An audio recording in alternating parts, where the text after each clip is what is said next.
the whole purpose of conversations with Curt is to give opportunity for the community to ask some questions, and then I respond to them, and then we can record it and people can watch it later. We do throughout the year, we do in-person ones and online, and it appears from our past experience of doing this for the last 8 years that more people can see it when we record it versus if we meet at Elevate Coffee and there's 20 people there. This way hundreds can see it and can pass it around and get their general questions asked and learn a lot about the district. So I think we're going to just go ahead and get started. People can keep coming in as we go. And then again, if you want to watch it from the beginning, it'll be posted on our website.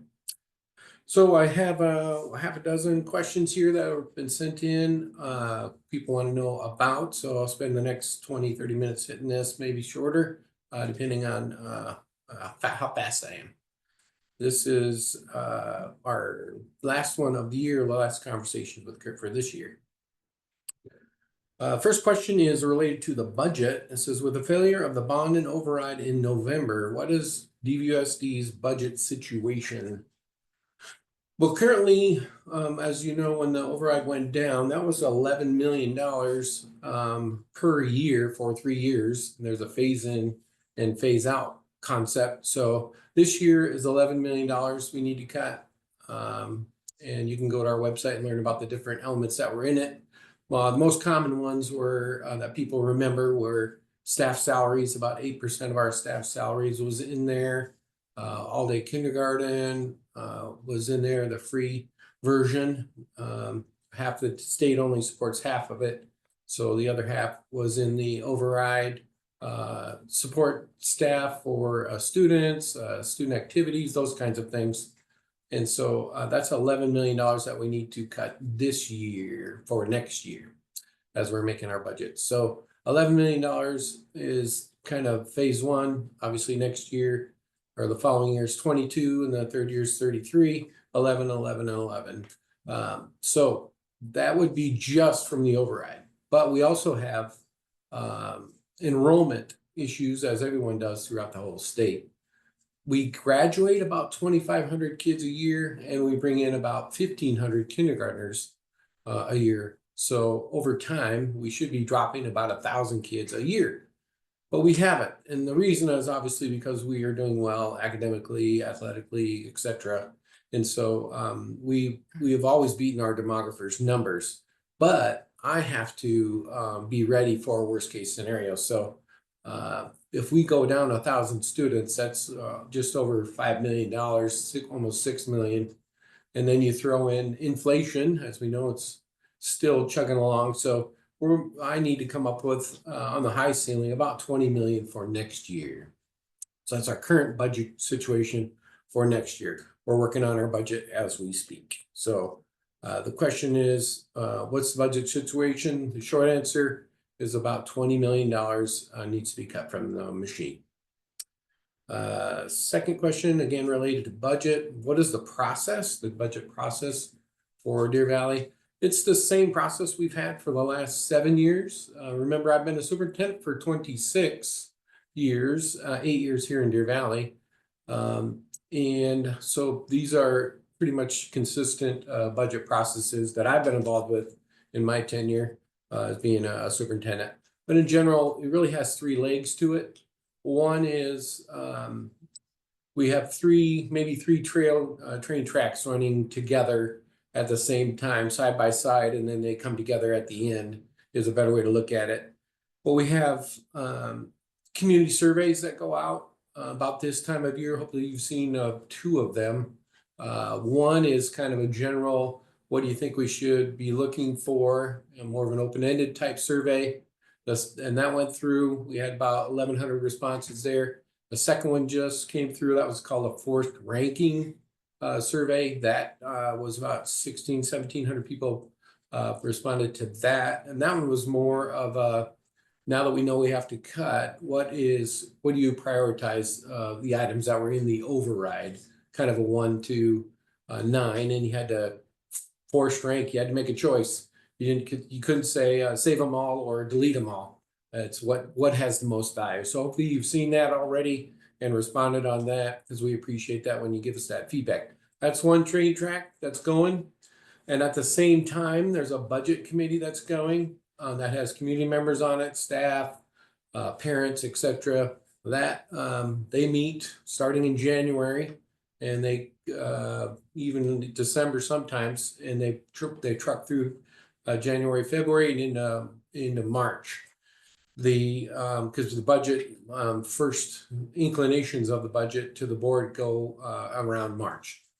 So this budget committee takes the survey recommendations, our current situation, the legislative situation, starts weighing the variables on different things that need to be cut, reduced, moved, grown, etc.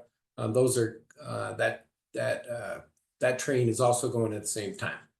The last leg of that is it's called the Negotiated Solutions Team. NST is what we call it inside. And these are the staff groups, classified, certified, and building leadership, like administrators. Those three groups are on another committee, another group with some of our deputies. And we work on language for next year and different possible benefits and cuts and reductions and those kinds of things. So all three of those are all run simultaneously, and they come together in the with the cabinet information, and then we formulate a budget, and that budget goes to the board over March through July. And the legislature is obviously a variable in the equation as well. And happens that Arizona is 50th in the nation for support of public education in financial support. And so that's another variable that squeezes Deer Valley, squeezes our equation. So it's a variable we don't know pretty much until the last minutes. We have to make a educated guess. So those are that's kind of the process. And then the last part of it would be, the question here is, how do we make changes, and how does the community get involved? One option, or two or three different options, I guess, would be getting involved at the committee level, getting on those committees, filling out the surveys, emailing the superintendent, those kinds of things, coming to board meetings, watching what we're doing. Those are different ways you can get involved. So that's how the changes are made, and the community gets involved in our process. Last part of budgets is a lot of districts are considering closing schools because of their budget. Is that something that could happen here? I get the answer there is that process is called boundaries. Any kind of boundary changes that you do are guided by state statute. So that process is a long process, takes about 6 months to a year. And so we'll be starting that discussion probably in March, April, all the way through till early next year on different options. Because hopefully the Board of Ed will put the override back on the ballot again for next November.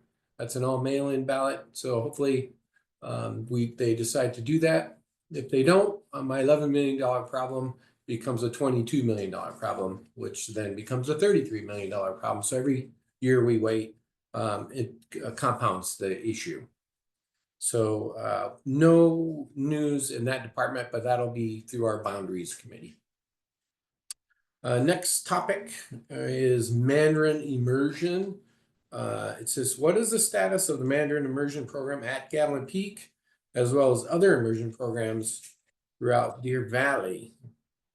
Well, the situation at Gavilan Peak was about 3 years ago, but we're starting to see a general decline in enrollment in the northern section of the district, and our southern, for that matter, and our southern section as well, which is called aging out. It's where the family, the students go through the house, graduate, and now the parents are there without kids. And then maybe eventually one of the parents dies, and grandma or grandpa sticks around in Arizona because it's nice and easy living. You don't have to shovel snow. And so that community would be called aging out. And so what it means is that until grandma or grandpa sells that house to a family with kids, it won't replenish. So it goes in cycles, is my point. So the Gatlin Peak program has been, Avalon Anthem in general has been aging out, and it particularly impacting Gatlin Peak. Last 3 years ago, Cave Creek closed their Mandarin immersion program, and we picked up a bunch of kids from their program, and it helped us buy some time there, about 3 years at Gatlin Peak, with having the extra Cave Creek students.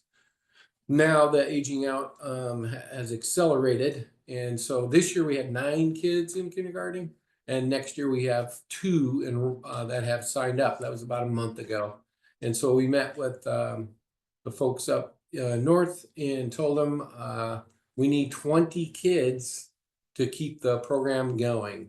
And you might have recently heard we need 23 coming from me, and that reason for that is 23 would mean that it would be standalone by itself as a kindergarten class. Because of attrition, you lose about 7 to 10% each year, with families moving around, going back to Michigan or wherever they came from. And so we lose students every year, and you can't really insert a 3rd grader from anywhere else into a Mandarin program to pick up, where if they're behind by 3 years for Mandarin. So that program naturally shrinks over time, and there's not much you can do about that. So we need bigger kindergartens to keep them the program going, so they have enough kids for 8th graders. So 20 kids, if we have 20 or in that neighborhood, well, we might end up marrying the 1st grade with kindergarten like we have done previously to keep the program going. But if we could have 23 kids, it could stand alone and be its own kindergarten program and keep going. So that's the latest there. Question is, you've said keeping the program depends on getting more kids. What is being done to find them? Many things. One is obviously advertising on the things that we control, putting ads in the newspaper or social media or things like that. On the Gatlin Peak website, there's some frequently asked questions about the program. You can obviously go and see the program and view it as a parent. You can actually knock on the front door and learn a little bit more from the administration there. But I think the number one variable in recruitment is word of mouth, and the research supports that. So those people that are interested in saving that program continue to find those kindergartners throughout the Anthem zone, and encourage them to go to Gatlin Peak. We'll be visiting the preschools in the neighborhood, and we have as in the past. So we'll continue to do that and encourage those kids to enjoy the Mandarin immersion program. So that's the latest on that program. The other programs, we also have Mandarin specials at several of our schools, and Diamond Canyon's next door to Gatlin Peak. That's a different approach that we use. And just like you get PE, art, and music, we have Mandarin as an option there up north. We actually have Mandarin immersion school at Desert Sage. We have a Spanish immersion at Union Park, and all those are doing well with enrollment. So the only one that seems to be struggling at the moment is Gatlin Peak. So hopefully you can help us get in the next 6 months, get more kids for Gatlin Peak, because that is the solution for that zone. We cannot run a school program with 2 kids. So hopefully we can start getting those kids in. Next topic or type of topic is safety. This parent asked, after a recent accident where a 12-year-old boy was hit by a car while crossing a road to board the school bus in New River, the county supervisor has informed me that the district is refusing to move the bus stop. As a resident whose child is supposed to ride the bus at this dangerous stop on a curve where traffic flows at a high rate of speed, I would like to know what the district and transportation department is going to do to ensure the students' right to safety is protected. Well, this has many variables to this answer, or to this question. The first one is we do not have any control over the roads in the county. So obviously the county controls that. How wide the road is, what parts are straight, what parts are curved, if there's pullouts, if there's cul-de-sacs or places to turn a bus around, how wide the road is. Those are variables we do not control. So what we do is we contact the county and say, hey, can the road be widened here? Can we have a turnout here? Can we have a turnaround there? But it's all their jurisdiction, not ours. So that's probably the first thing we do. The second thing that needs to happen is we need to contact, and the parent needs to contact law enforcement, because obviously most cases, probably 99 out of 100, somebody's running a red light on a bus to hit a kid. And so, and that happens probably once a year or twice a year in our system, as we pick up a large portion of our 34,000 kids on buses. We run I think we run probably around 50-60% pickup. So a lot of kids riding those buses. So a lot of opportunities to have a car and student mishaps. But most of the time it's someone running a light on a bus. And so obviously contacting law enforcement if there's a particular zone that's busy or dangerous, that is something you can do as well. Another big variable of a bus stop is houses. So how close is it to houses where you stop? Because some neighbors do not want the bus stopping in front of their house. So that might be the only option where we can actually stop. And so that's a variable in the equation. I think what we call this in our business is unintended consequences. When we pick out the best spot for the driver, for the student, for the road, for the conditions, and we go with that stop. Now, the parent might suggest, well, hey, if you just pull down here, it would be way better. But usually we cannot do that because there's no place to turn the bus around, or the bus might have to go 2 more miles to turn around to come back to that same spot. And so there are many variables in the equation on each bus stop. So what I tell parents is email us and we'll go investigate. We'll get with the county, see if there is a better solution. But most of the time, it's somebody running a light on a bus that causes incidents. It's not the student misbehaving or the bus driver not following rules or anything like that. The county is in charge of the roads. They're in charge of the signage. And so we always try to work with them to find the best spot for student safety. Next topic, undocumented students. About this one. Have there been any issues with ICE at DVUSD schools? The short answer is no. And should families be worried about sending their kids to school? And again, I would say no. And here's why. ICE is treated no different than the law enforcement is treated. We're guided by FERPA regulations, which is information. We can't share information without warrants that are given to us by officials. So it's the same situation that you would run in with law enforcement. And also to note, ICE is not after your 3rd grader. They are after the criminals. So it would be rare that they would come to school anyway. I haven't heard of anyone in Arizona running into that yet. So, but we shall see. But I don't think that's kind of their motif. They are at least telling everyone else that they're coming after the people that are causing issues here. And so, let's say you are still nervous about it. I would recommend that if this fits your situation, that you enroll in Aspire. That's our online school.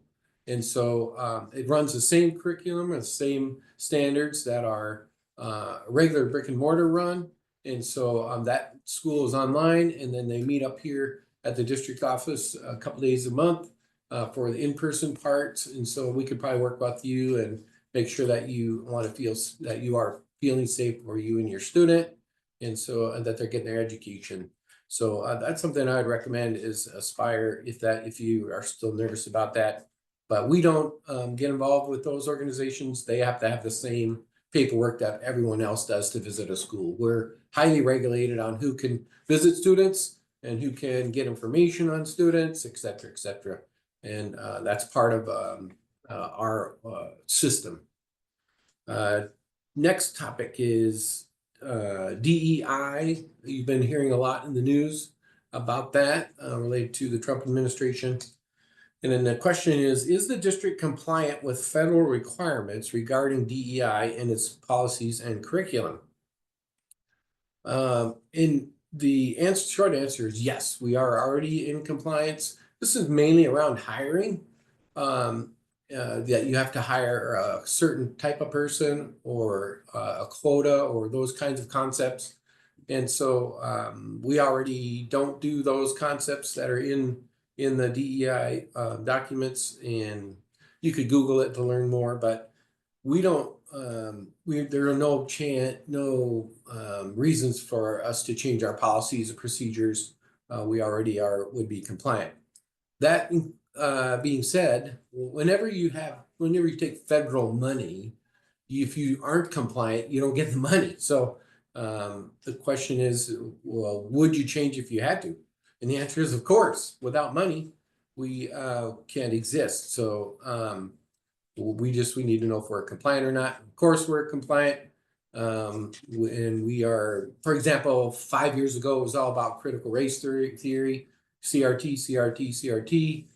We are compliant with that. We've never went down that road in Deer Valley. We follow the state standards. So now it's DEI is the latest. And so, but you'll need to know that we're compliant and in compliance today and always have been. There's no DEI in our system.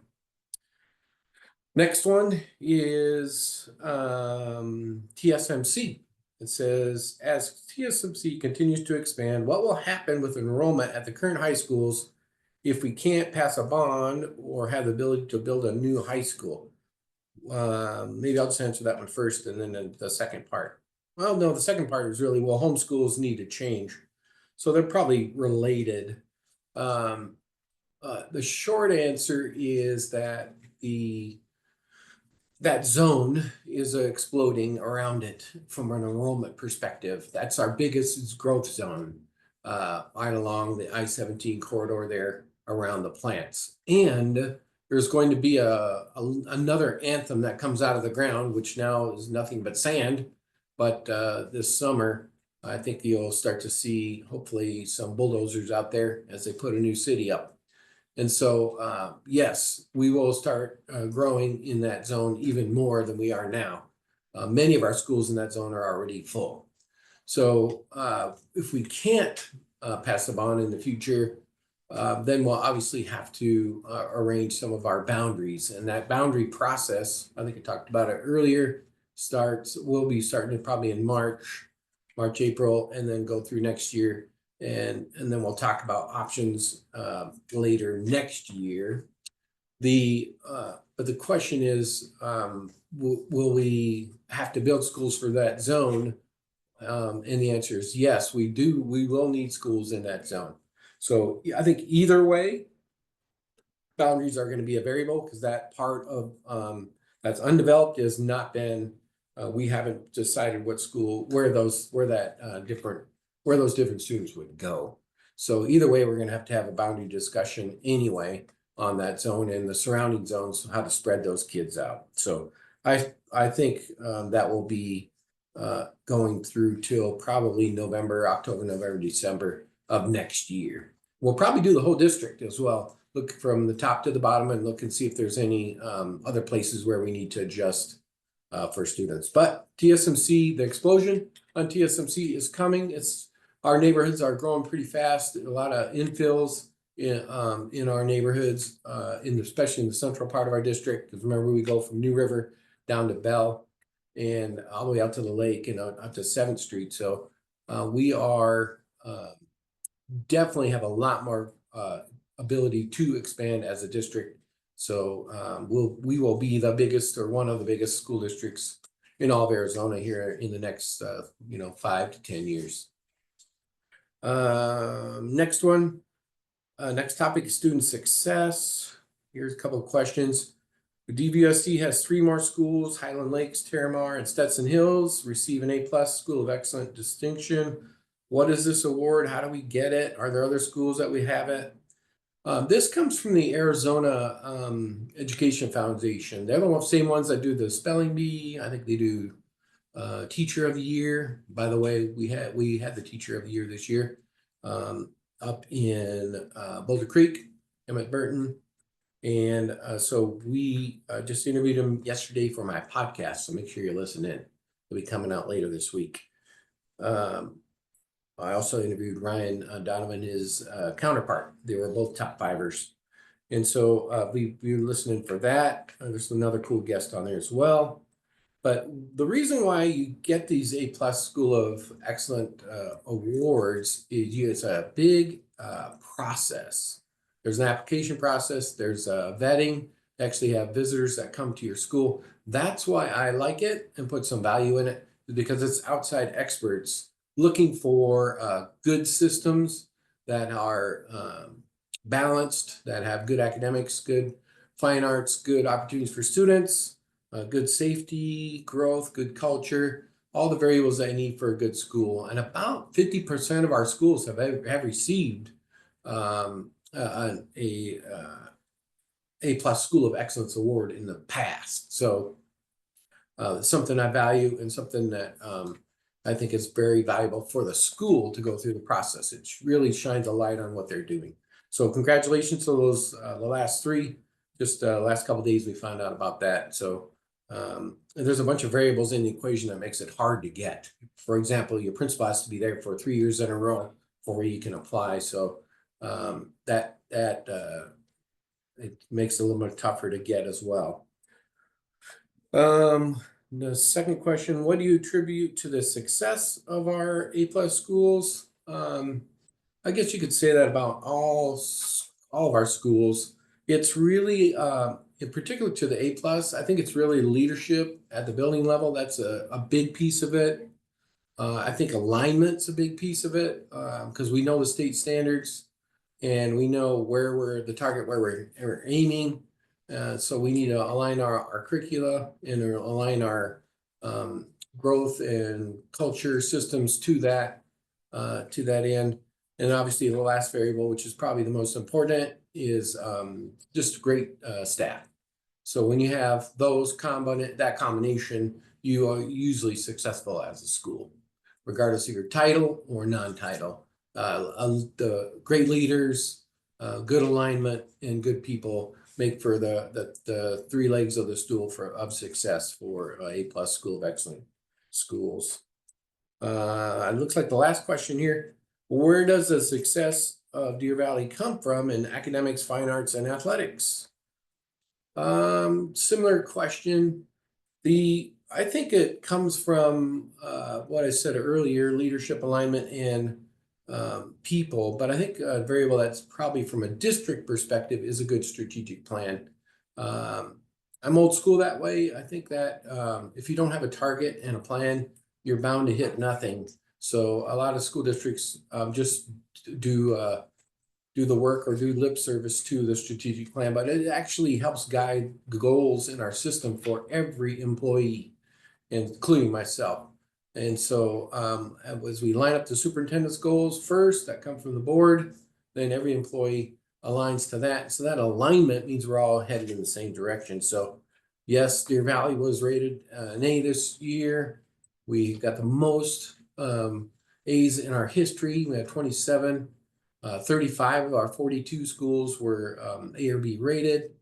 And many of our schools that are working on their growth are already showing that they're going to even do better next year, because we have internal testing systems as well.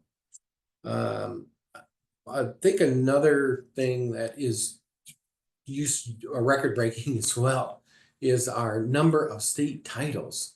Last year, we acquired over 70 state titles as an institution in fine arts, academics, and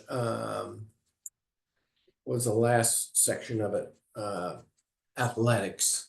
And again, I think it's people, coaches in the right spot, teachers in the right spot, band directors in the right spot, choir directors in the right spot. The right people gets students excited about being in their class and performing and doing their best. And obviously we have a lot of community and parental support with boosters, those types of organizations, PTAs that also help our students succeed. So Deer Valley's had a long string of success here in the last decade, and so once the machine starts rolling, great things happen for kids. So if you want to know more about that, go on our website and see our extraordinary achievements from our students. It's www.dvusd.org/extraordinary, and you can learn a lot about there. Maybe that's probably the end of my little spiel here, just to remind you the value of our website. There is a lot of information on there. You can learn about the district, about enrollment, about kindergarten, about graduation, job opportunities. Many things can be found on our website. So DVUSD.org, Deer Valley Unified School District.org is a great place to learn a lot more. Again, thanks for watching today. We finished in 1/2 hour, not bad. That was the goal. And so if you want to, if you have any more questions, you want to see a program, you want to see something that's happening inside our system, you can email me and we'll set up an appointment or get someone to meet with you and to show you that program in our system, so you can see really one of the best school districts in all of Arizona, if not the #1. Hopefully we'll see you out at the next game. So one of the kids are doing a performance at a choir concert or a band or something. Hopefully you'll see me and say hi. We appreciate your support of our system. We would not be #1 without you. So thanks again for your support, and we'll see you next time.